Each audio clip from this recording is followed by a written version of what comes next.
handing out you guys some binders. They're papers. This is something that we're going to be doing ongoing. So we're going to aim that each youth night we do something on self-esteem. We're going to be adding more to these binders. So after the seminar, you're going to write your names on them. Are we hearing everybody? Hello? Guys.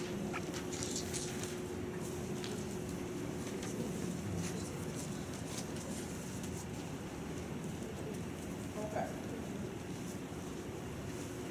So in your hands, you guys have binders. At the end of this workshop, each person will be writing their names on their binders, and these ones are going to be kept.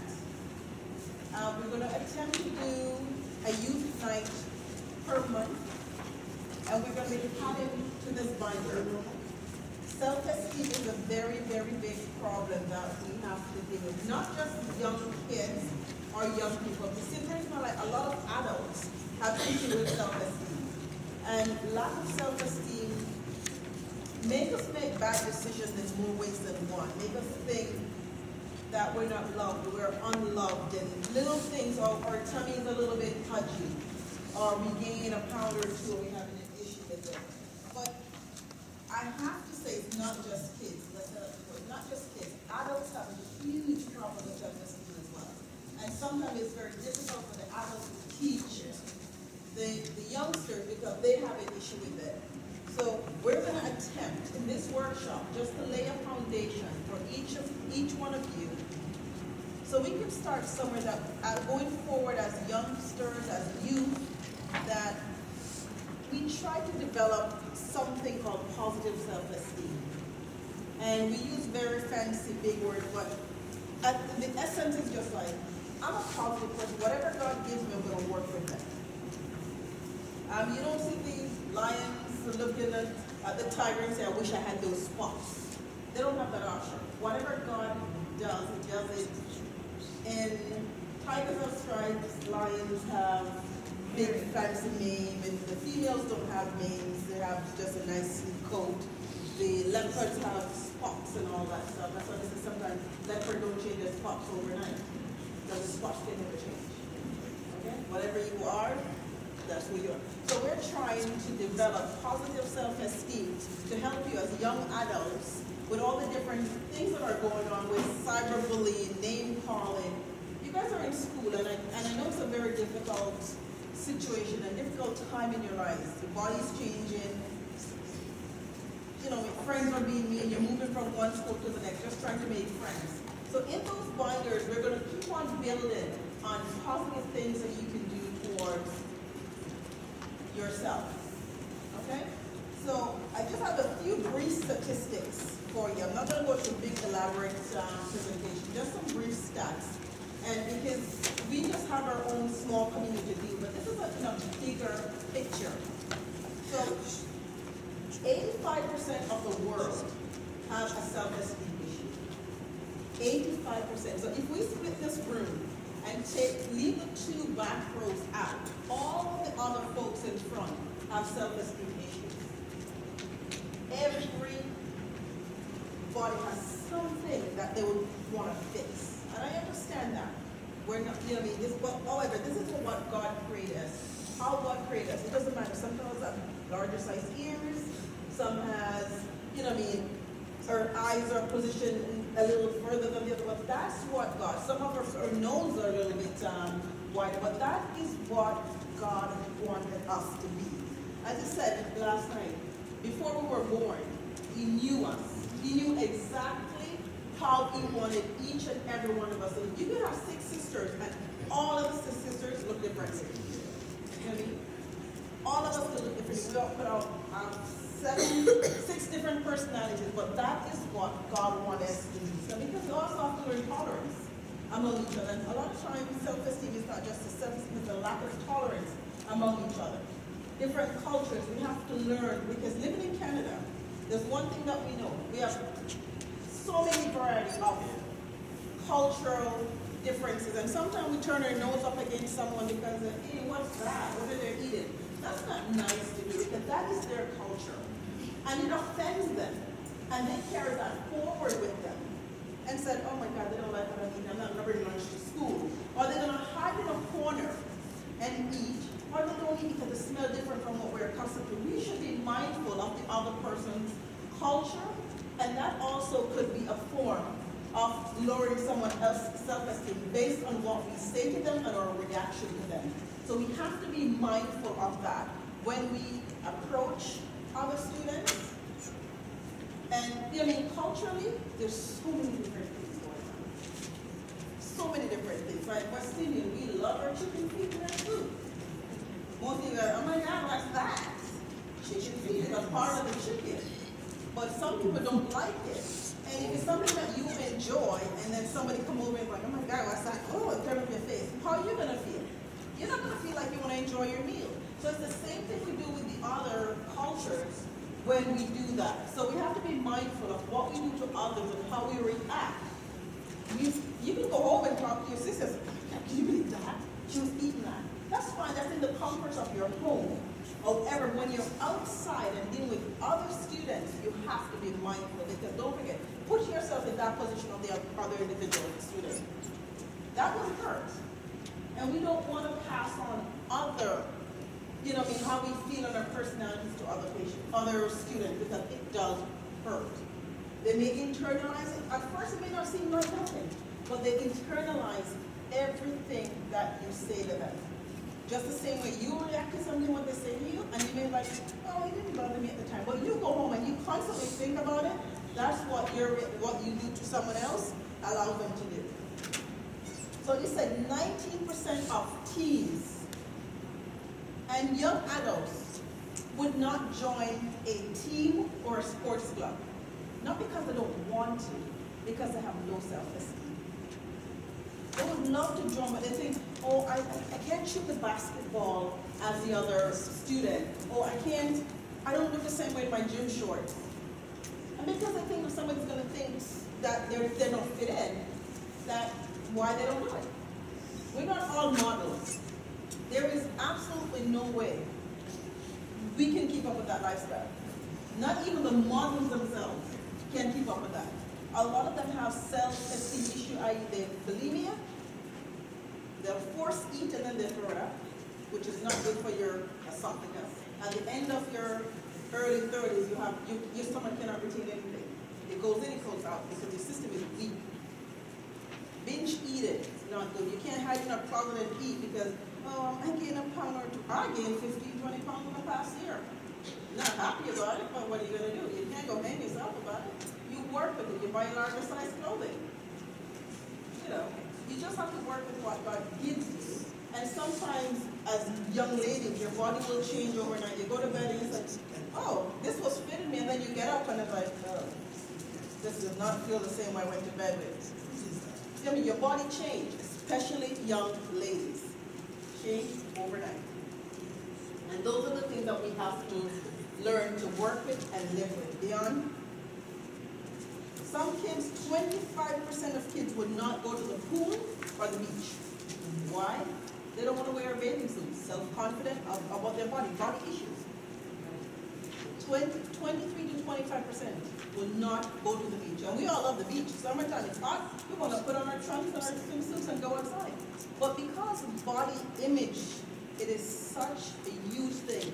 North America in particular, North America puts such a stress and strain on what you look like. We all have different shapes, all of us. Some of us have larger hips, some have no hips at all. You know what I mean? Some have, our bums are a little bit more extended, some have a more flatter bum. That is what God wanted us to be. He did not make a clone. You see, they're trying to clone sheep, they only got to a sheep. They can't clone man, because that's God's creation. You cannot clone man. They get to a sheep, and that's it. And they're not even finished with the sheep. So you've got 13% won't give an opinion. They won't say a thing. You ask them, I don't know. And they know the answer. They're just afraid to open their mouth to say anything at all, because they feel like they're going to be judged based on what they say. They're going to be laughed at. They're going to be giggled at. And we all have done it, especially kids in school, because I've listened to these little things. They tell you, but they work very well. That's why God gave us 2 ears and 1 mouth. We got to listen more and speak less. And sometimes we don't do that. Even as adults, we get all excited and we say things. And at the end of the day, we try to take it back. Words cannot be taken back. Words hurt. You can hit me, that sting will wear off, but the words that you speak out of your mouth will not come back. And we have to be mindful, we have to be careful of what we say, how we say it. Because, I mean, we say things like, I don't like that. But perhaps that person felt that they're so cute. They put on it, oh my gosh, I look so cute, that's the best I've ever felt. And they walk outside and you say one word to them. And it's like a turkey, and then go for a ride back in. And they don't feel that good anymore. But that's the best they ever felt in a very long time. They get a new outfit and they say, I mean, they feel good. Maybe a little shorter on the ankles because that's what they could afford to pay for at the time it's on sale. It's better having some clothes on than nothing at all and that coming out than staying inside. 15%, and that's the stats that kill me, will not go to school because they're afraid of what the kids are saying about them. And we're all kids. I don't say any of you individuals have participated in that activity, but this is what the stats is. 15% of kids will not go to school. So if you go to your class and you look across and you say, the last row, these kids are not going to school. The amount of kids are not going to school because they're afraid to go to school. Self-esteem issues. They look in the mirror and they see someone totally different than what they like. Oh, they see their faces, but in their minds, they see something quite different. And it all sometimes stems from what we do with them. We see them in the parking lot or something like that. You look at them and you snicker, you say something like that. It all stems from that. So we have to be mindful. 53% of boys and girls think that there's something wrong with their bodies. 53%, that's more than half of us in this room, thinks that there's something wrong with our bodies. Not all of us have a flat stomach and a round tush. Not all of us. We all have something wrong. Some of us have larger sized ears, as I was saying before. All the better, you can hear better. It's just like the wolves, all the better to hear you. You have bigger eyes, all the better to see you. However, that, and I keep on saying, that is what God wanted us to look like. You could have the 6 sisters, they all look differently, and they come from the same parent. Same parent. But the gene remains the same. Same gene, but your features. All it is your features. That's it. It doesn't change your personality, anything like that. So on your sheet, you'll see, I'll have on here positive traits of positive self-esteem, and I have a sheet also for negative self-esteem. When you guys have a moment, you guys can look through them. I won't go through all of them on the same today because we have short time, and we want everyone to do their activities. We have confidence, non-blaming behavior. And that is, we sometimes say, oh my God, I can't believe I did that. No. You take whatever went wrong in a certain situation and you figure, how can I do it the next time I do it, how can I make it better? Instead of, oh, I screwed up like that. We all have done something like that. Wasn't the intent when we started? It did not turn out the way we had planned, but that does not mean you cannot use that opportunity as a learning experience to make it better. Okay? Optimism. You have to look for the future. You got to go, oh, what am I looking for tomorrow? Everybody's looking for, oh, it's Sunday, everybody's looking forward to come to church. Right? Thank you, Sanjay. You said yes, and I appreciate that. See? But you have to look for something to look for the future. What you want to be when you grow up. Someone to be a teacher, someone to be a lawyer, someone to be a doctor. That is something to look forward to. That's optimism. You get up in the morning, there's something to look forward to. You have a sense of purpose when you get up in the morning. You have to go to school. Yes, we have all had to go to school. Even Pastor had to go to school with no shoes. But he had to go to school. He had to go to school. And you know something? In order for us to become parents and become homeowners and become, a positive member of society, one thing we need is education. That is one thing no one can take from you once you have the power of education. And that is not a cliche because everybody, you have to, with education, you go far. No, you cannot give up your education for anything. And you can shoot basketball all your life, but how many kids right now on the basketball court actually can make it to the NBA? About 1%, if that much. Right? If that much. So you have to have an education. You need to know how to fill out a job application. You need to be able to read a driver's license, what it says, the road signs, basic everyday functions you need to know how to do. Right? And you cannot write an X beside it because all of you have the opportunity to go to school for free, relatively. You don't have to pay a school tuition to go to school. And the opportunity, you have to pay to go to school? All right. Go ahead.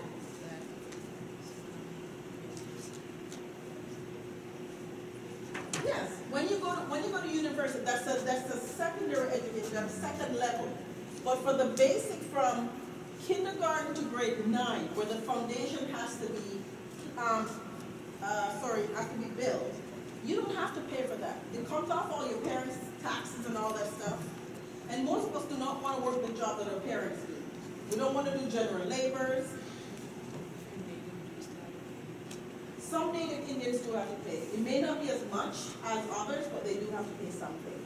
They don't pay a lot of the taxes. A lot of the taxes Native Indians are exempt from. But everything else they still got to pay. They can't walk through the door and say, say one of their tribal words. Just like pastors when you come to church. Pastors can't walk through the door and say, God paid it all at the grocery store. He got to pay his bills. Right? So the same idea. They have to, and pastors have to pay tax too. So, the basic education has to be attended. So you guys don't want to get up and go to school. I've got to get up and go to school. And still do. In order to get what you want, the nice outfit, the nice car, how do you think you're going to get it? You have to work. You have to be able to read your bank notes. You can't give it to somebody to read it that they don't teach you money. If you don't know how to read it, somebody can steal your money. So basic functions in life, you have to know how to do. Not just to put on clothes and look pretty. Because that too will do. Because once you open your mouth and you say all kind of nonsense, people are going to say, wait, you know, they look pretty. Or she only can wear just nice pretty clothes. But there's nothing of substance coming out of it. So sometimes we do not want to do things that our parents tell us to do. But no matter what, we still have to follow through. Your good looks will fade. It will fade. Because I'm starting to have wrinkles and I thought I was cute. So everything will fade. Yes, Judy, and that will fade very fast. So, everything in here, we look nice and cute now. We don't have a pimple.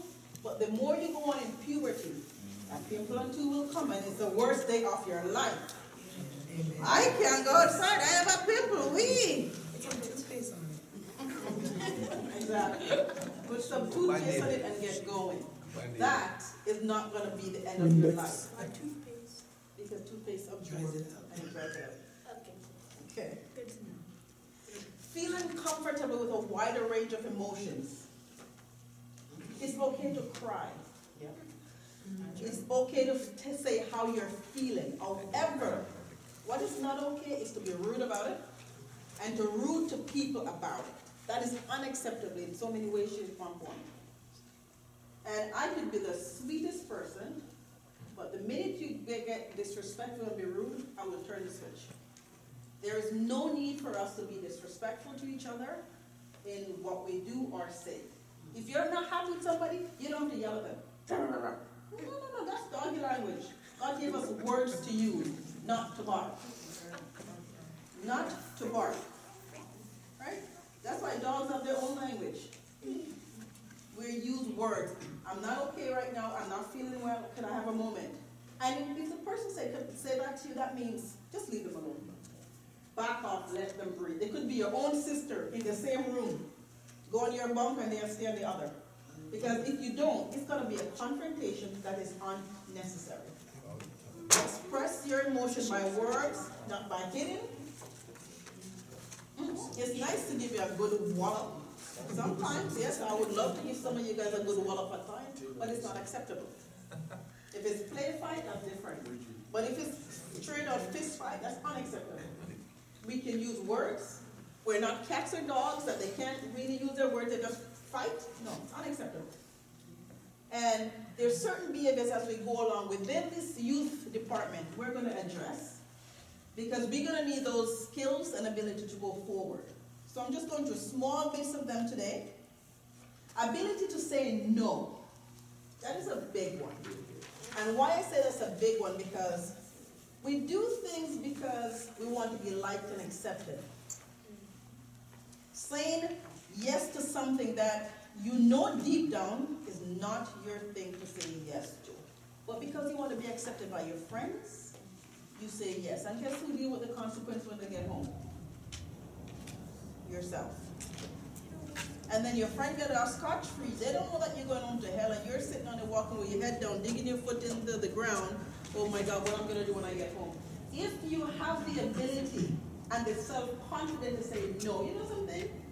I know who I am. I know what my parents would allow me to do and what they would not allow me to do. What's the gap for it up? You can say in your heart, you know something? I'm okay saying no. I'm okay not being one of the average kids. It's okay to say no. They can't kill you. Or they can say something bad about you, and that's why they say behind your back, and they stay behind your back. If you have friends who cannot speak to you honestly, you don't need them. Because they're going to lead you astray. You're going to end up in jail. You're going to do something stupid. You're going to have a criminal record that you don't need. It doesn't worth it. Right? You're going to have you to tell lies. It doesn't worth it. Because you tell one lie, you're going to tell another one on top of it. And it's a constant climbing of stairs. Just speak the truth. In Jamaica, they say, have a speak to mom. Speak the truth. And speak it ever. Cause it what it may. You were the wrong thing. Those are wrong things. Still. There you go. So, just speak the truth from day one. At the first, we may not like it. I'm being honest. We may not like it, but you know something? You know when you walk away from that situation, you know your conscience that you're free. And you say, I told you the truth, whether you like it or not. And as parents, we have to learn to accept sometimes the truth that the kids say to us. And we don't like it sometimes. What is the truth? It's hot. We have to, but if we're going to teach the kids to say their mind and speak their mind honestly, sometimes it's not what we want to hear. But we have to be mindful, and we have to watch how we deal with it as well. You know what I'm saying? Why? Because we're all West Indian household. They're going to get a shoe through you or something like that, and we're in Canada. That doesn't happen as much. No. However, when you're in your household, you're that 28 Westwind, and this is your house, this is little Jamaica. And your parents is going to do something like that. And grounding, I think grounding is actually a little bit silly, because you're going into your room, you have all the toys and everything in your room. What's the point? What's the point? But to have a dialogue, an honest dialogue with your parents in a nice manner. Do not slam the door, because if I have a child that slams the door, the last thing, do not slam the door. Exactly. I'm not even going to take the door out. The door will stay constant open. You slam that door once, that's the one chance you get. You better make sure you slam it and then stay shut. And you stay in it until you grow up and move out. Not acceptable. We have to learn how to control our anger and how we feel. It is not acceptable to say certain things to your parents as much as you want to. Are you stupid? What? Shout it, Mom. No, it's not acceptable. Because guess what? As much as you think that you know, your parents know way more than you do. Your parents may not know the latest gadget because it's not important. They don't have to know that. They will learn it. And they have no choice but to learn it very fast. And that's how they keep in track. Your parents are your best friends, believe it or not. They are not going to harm you. Not all the time.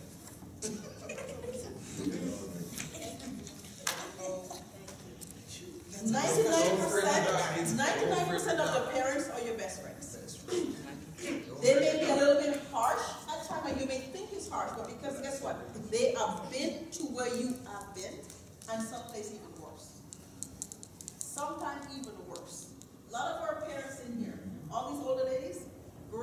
have lights to flick on the switch. You have to make something called a bottle torch or a lamp. Okay? Bottle lamp. So for them to come to this country and work so hard and go through do factory work and do all sorts of things, it's for you to have a better life. And they're doing their darndest to make sure you have a better life. You guys have to worry about food, clothes, go catch fire stick to make wood. If not, you're not going to eat. Walk to school. Carry water on your head. After school, you have to make sure you get home to go feed the animals and do all sorts of things. You guys are privileged beyond your wildest dreams. Everybody got a phone, right? Any sort of gadget you guys have, and you guys are very privileged. And I find it very, very distasteful when you guys complain. I find it very distasteful when you guys complain. Because you don't understand what your parents go through. You want the latest tennis shoes. You know how much these tennis shoes are? Right? Your parents have to pay the water bill, the water bill, the mortgage. So if you don't know how to read your paycheck, and we're going to do a scenario, one of the next seminar coming up, in terms of how you work, what your paychecks, we're going to do a budget. Oh my gosh, we're doing that in class. Oh, good. Learn it. You'll be perfect at that. Exactly. So we're going to break that and pretend that you're the parent.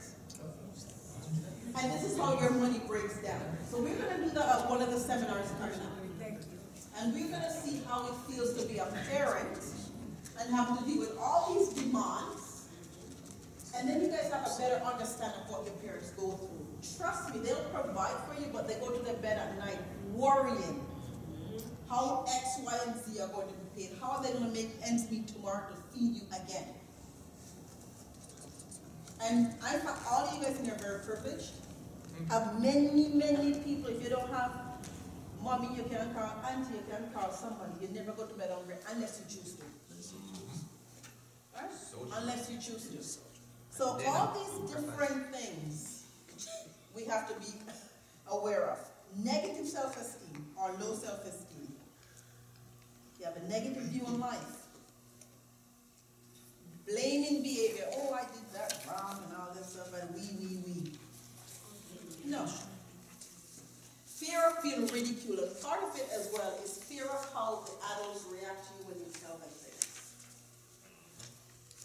It is a problem that West Indian parents, and I'm saying West Indian parents because all of us come from West Indian parentage. Some of us are born here, but your parents weren't born here. Because you'll say something to your parents and say, oh, mom, this, or dad, this, and you're gonna get barked at. As parents, they're trying to work on it. But that's what they were taught how you do it. Because they come from the Caribbean system. They don't even get taught, they get whooped. At least they're talking. At least they're talking now. Right? So we are fear of being ridiculed when we tell our parents things. Because one, they've never been schooled in North America. And the schooling system in North America is quite different from what we're accustomed to in the Caribbean. You would consider that foolishness? However, it's different. It's different. You see, use your words wisely. It's not foolishness. It's different. If it was foolishness, we wouldn't have so many kids going to university, having degrees. It is not foolishness. It's different. So there's a way that you can turn that conversation around and say, instead of foolishness, it's different. Which you will have to learn how the school system works at some point in time. Because you think of this. So that's a whole different conversation for me and you to have, but we will have it. Another big thing is huge. We all know it's huge. Bullying. Huge. One of us in here at some point in time, or all of us, have been bullied. Either by your siblings. I have a wide consensus of that. And who weren't been bullying, they didn't get bullied because guess what? Because you were the top. You open your mouth, they just know that there is nothing is wrong with you, gonna calm down. Right? We're not having that. Bullying is a big thing. Cyberbullying, name calling, huge. And we know how many kids, we've heard on the news how many kids have killed themselves because of bullying. Name calling, spreading rumors. If you hear something about someone that you're not sure, what is the best course of action to deal with that? Exactly. Thank you very much. Thank you very much, Sanjay. Ask. Do not repeat a conversation that you weren't a part of originally. That is spreading rumors. That's gossiping. It is ungodly. It is not right. It is distasteful. How many different ways I can use to explain that? It is not right. It hurts and it hurts others. People go home and that is, they stand up in their room and they cry because of what you say. If you don't know, ask. And they may not answer you right away, but at least you take that question to them directly. Do not perpetuate that situation because you would not like it happen to you. There's one sign I use on a daily basis to myself, and it keeps me going. Treat others how you would like to be treated. That is my motto. And once we do that, and we're mindful of that, guess what? We won't do to somebody else. Because you don't want to be bullied, kicked, have lies tell on you. Lies. Stories. Do not spread rumors. It costs people their lives. It does cost people their lives. It is not nice. And as kids coming to a church from Christian backgrounds, it shouldn't be. Do not perpetuate a bad situation. Do not spread rumors. Ask direct questions. Okay? There's other ways. You have them in the sheet. I will not go through them. So you guys have about 4 sheets in your hands. When you have a moment later on when you get home or sometime during the week, take a moment, as I said, to go through them. And learn the words. Change the words. Negative words, change them to positive words. And the positive words are there as well. Okay? And that will make your friends better people. It make you a better person as well. It will help your friends to grow.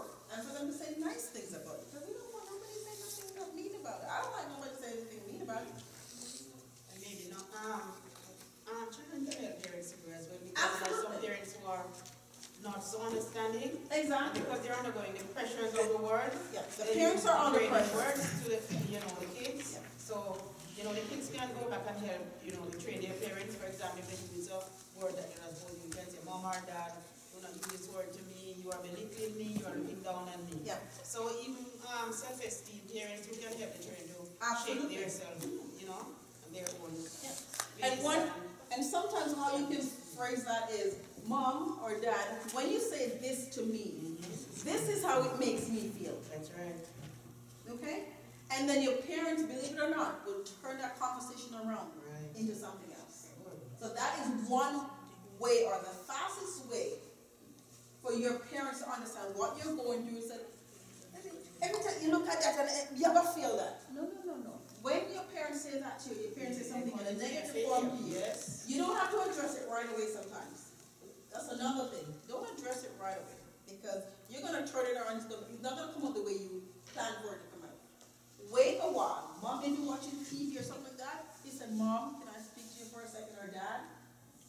And all you have to say is, Mom or Dad, when you say this to me, this is how it makes me feel. You can also write a note if they're fearful of Exactly. them, and if they don't respond, then you can speak to them. And also the fear of being ridiculed. If you do not want them to ridicule you right then and there, write a note. And just leave it with them, or just shove it down somewhere they definitely will see it. And then you can have a conversation about it at a better time. All right? And that's my part of the seminar. Question. Yes. How about the parents that you can't approach? That when you're in that situation and your parents that you cannot approach, find someone else that your parents would like or trust. It could be a pastor, it could be a friend of your mother's, or it could be a friend of your father's, who the parent would like and the parent would not mind having a conversation with. Okay. So I can't come directly to you as my mom, but I can go to Dr. Phil. and Dr. Phil come to you. Yes. You're gonna turn to me and ask me why I go to Dr. Phil. And then that to get gives you me. the opportunity to say, this is the reason why I did not come to you, because X, Y, and Z. And then in the future, you will know that, yes, you can then turn to your parent directly and speak about it. They can be reasons. Face-to-face No, conversation with your parents. no one is ever that far gone that you cannot approach them. Right. No one, unless they're dead. And none of us here and none of our parents are dead. That's the only way you're going to bridge that gap. Just to show. What about the response? It's because I love you. Yes, and just generally, honestly, is an honest answer. Because I love you, Yes. that's why. If they didn't love you, what's the point of having you or anything like that? It's the answer. The answer to everything. I don't need the answer. I wanna Because know. honestly, As a parent, sometimes you go to work, you come home, you don't know, you as a children don't know what your parents go through at work sometimes. So maybe they got to work, say 5 minutes late because the bus was late and the boss is on them. Or maybe one of your siblings was sick and you had to leave work to take them to the doctor. So by the time your mom comes home, she's stressed out, and you come to her with like a difficult question, and she's not in that frame of mind where she can give you the answer that you think you need. But sometimes when she says, I love you, maybe for you at that time, because you're going through something, it's not the answer you wanted. You wanted like an explanation. But then you gotta put yourself a little bit in their shoe. I mean, sometimes it's hard because, you know, you're 16, 17, 15. And sometimes it's experience because now, because I'm older,